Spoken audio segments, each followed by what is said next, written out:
Assalamualaikum teman-teman, kita ngomongin kanker dan dunia medis lagi. Ini ada suatu kisah menarik ya ketika saya praktek. Jadi ada pertentangan ya, pertarungan head to head antara saya dan pasien gitu loh. Sebenarnya ini in a good way ya. Jadi ketika saya mau mengedukasi pasien bahwa Pak, Bu, nanti selama pengobatan kanker itu makanya banyak makan protein ya gitu loh. Mungkin tanya protein itu seperti apa ya dok gitu loh. Ya protein itu contohnya adalah daging ya gitu loh. Itu yang paling tinggi ya kandungannya gitu dalam 100 gram atau 200 gram bahan makanan itu proteinnya paling tinggi. Nah langsung pasien mempertanyakan kembali, loh bukannya daging itu nggak baik ya dok buat pasien kanker? Bukannya daging itu malah memicu kanker ya? Nah ini dia.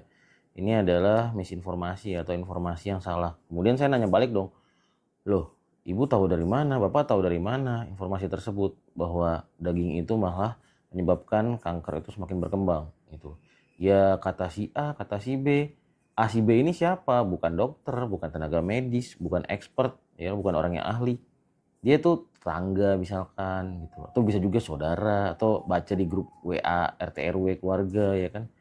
Jadi informasi-informasi yang nggak jelas seperti ini yang menyebabkan pasien terdoktrin gitu loh. Dan kadang beberapa pasien yang malas mencari informasi ya telan bulat-bulat gitu aja ya kan gitu. Nggak boleh makan daging ya udah nggak boleh makan daging gitu loh. Akhirnya malah selama pengobatan malah lemes, malah jatuh, terus kemudian quit jadinya gitu loh. Malah nggak melanjutkan pengobatan lagi. Nah ini kan justru malah menjadi masalah besar buat pasien.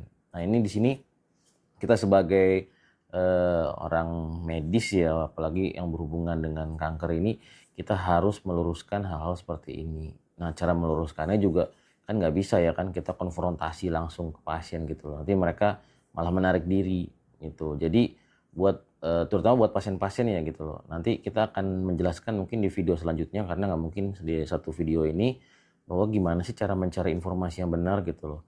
Apakah cukup dengan mendapatkan informasi dari orang-orang yang menjalani pengobatan kanker, dalam hal ini adalah pasien ya, atau mendapatkan testimoni A dari testimoni B, itu bagaimana memilahnya kira-kira.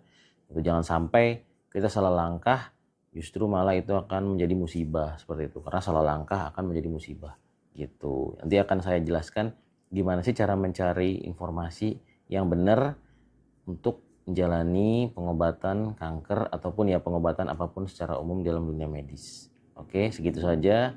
Semoga bermanfaat. Selamat berbagi. Wassalamualaikum warahmatullahi wabarakatuh.